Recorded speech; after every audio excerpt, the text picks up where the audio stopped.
nosotros somos el grupo 4 en Arquetipos. Yo soy Valeria Rosso Yo soy Esteban Victorino. Soy Álvaro Suárez. Yo soy Esteban Quiñones. y hoy vamos a hablar sobre la lectura de Ricbert Y de los mitos de creación. Sería bueno empezar por las ciudades etruscas, como pues así empieza el texto, ¿no? etrusco-romanas. Y entonces, ¿cómo eran estas fundaciones de estas ciudades? Que quizás todas tenían como un carácter rituálico y estaban fundamentadas en algunas creencias. Entonces, pues sí, ¿no? ¿Cómo qué opinan? Pues, o sea, lo que podemos ver ahí es que usan un elemento que es como espiritual. Pues, o sea, puedo estar equivocado, no entendí mucho, pero como que usan un elemento espiritual que es el mandala, que lo usan como planta para organizar su arquitectura, o sea, la forma en la que construían en ese momento. Su ciudad, sí. O sea, así de vinculados estaban como que en ese momento los humanos con su espiritualidad. Pues lo que nos hablaba Fabio también en las clases, el hecho de cómo generaban las ciudades y que ese pequeño muro que si se rompía era ya un pecado y ya podía generar hasta acá, hasta muerte. Inclusive. Era algo ya muy fuerte, algo tan pequeño, podía generar ese gran cambio y solo era una línea, solo, o yo por lo menos lo veo así, con solo un pequeño símbolo, un pequeño gesto, generar algo tan potente que a usted lo ponga en peligro ya de su propia vida. Me parece algo como muy, no sé si decir como exagerado, pero es que es un hecho un poco, se me hace un poco O sea, además elevado. que hacían estas cosas por algo que no era tangible, o sea, algo que era completamente adentro de tu cabeza. Una creencia. Ajá. Sí, a mí me parece pues que era, o sea, que con respecto a lo que tú decías de que cómo eran desagrados estos gestos que hacían, como el muro, pues yo creo que era porque ese era su mundo, ¿no? O sea, su mundo lo explicaban a partir de esas construcciones y pues no había nada más fuera de ellos, o sea, su mundo era eso, lo que ellos conocían. Y entonces atentar contra o salir de su mundo sería perderse. Pero yo creo que es igual, sigue pasando un montón hoy en día. O sea, eso que acabamos de decir. Pues me voy a desviar un poquito, pero, por ejemplo, las personas que son muy religiosas, es prácticamente eso mismo, como uno regir sus acciones, sus decisiones, su vida alrededor de algo que cree que es más poderoso, pero que realmente no es tangible, o bueno, en la mayoría de los casos. Entonces me parece muy interesante que igualmente, aunque nos vayamos tan atrás en la historia de la humanidad y veamos estos comportamientos, también veamos que esto sigue pasando y que este tipo de creencias siguen teniendo una fuerza muy, muy grande. Porque a mí esta lectura me pareció, o sea, como que el hecho de leer tantas creencias como que explicadas brevemente, o sea, le quitan credibilidad a cada una de ellas porque, o sea, todas suenan como historias muy inventadas, Sí. o sea, como que los humanos tratando de explicar algo que todavía no entendían en lo mínimo. Algo que me Que, parece o sea, ¿usted cree que es una pura paja? Todas las historias que yo leí ahí yo creo que son, o sea, son historias inventadas. Pero O sea, son el ¿sirvieron humano para tratando de algo? entender lo que no entiende todavía. ¿Y sirvieron para algo? No, yo digo que sí sirven. O sea, yo digo que sí sirven. Son hasta necesarias en algunos casos.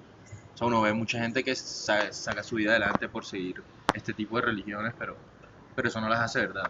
Pues yo creo que es un poco lo que nos pasa a nosotros como occidentales.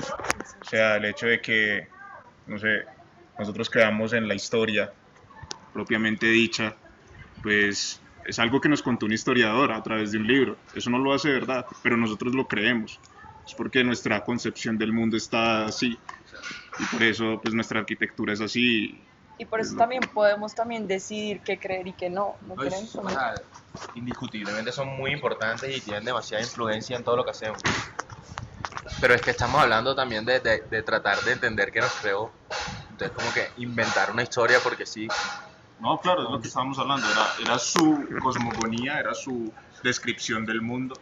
Y por eso pues ellos no se podían salir de ahí. Y por eso como que lo relacionaban con estas culturas de los Estados Unidos, de las americanas. Entonces decía que había alce negro y decía como que si me sacan de mi casa circular y me meten en una casa cuadrada, pues yo pierdo mi espíritu y mi alma, estoy perdido en el mundo.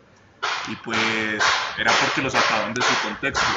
A mí me pasó mucho cuando yo vine a Bogotá, pues a mí me sacaron de mi contexto y yo me sentía perdido en Bogotá.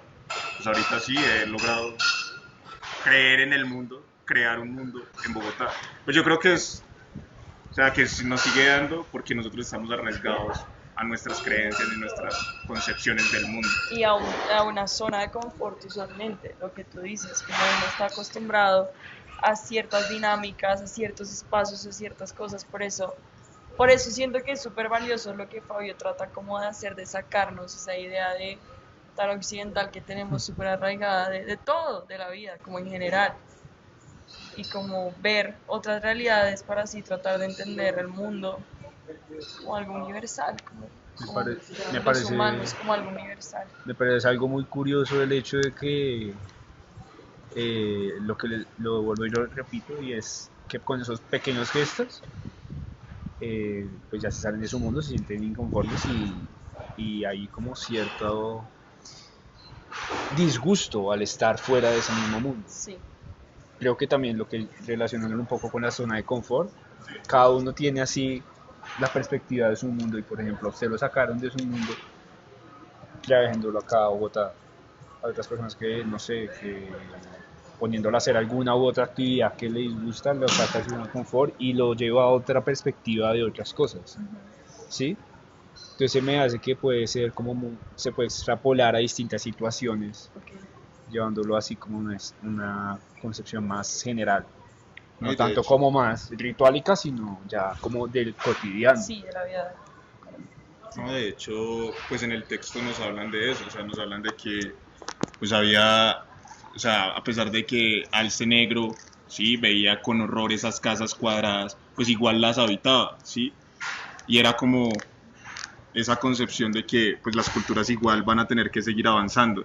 Lo que pasa es que creo que en eso pues Fabio nos ha hecho énfasis y creo que a medida que vamos avanzando, quizás vamos perdiendo ese carácter ritualico y espiritual que le estamos dando a las cosas. Y entonces, por ejemplo, nos hablaban de una tribu a la cual como que le quitaron su cosmogonía, la metieron en un sitio totalmente diferente y por eso ellos olvidaron como esa historia o esa relación que tenían. Pero entonces, sin embargo, los que los reubicaron, o sea, sabían, conocían esas relaciones sociales que tenían y buscaron como reproducir esas principales, o sea, esas características sociales que tenían en un principio, pero los nuevos habitantes no sabían por qué lo hacían, ¿sí? Como que seguían teniendo dinámicas similares a cuando, como vivían antes, pero no sabían por qué lo hacían. Y yo creo que eso es lo que nos pasa un poco como occidentales. Nosotros construimos edificios, construimos casas, y pues sí, tenemos ese instinto, o sea, o ese sentido de que queremos refugiarnos, pero ¿para qué? ¿Para qué construir una casa?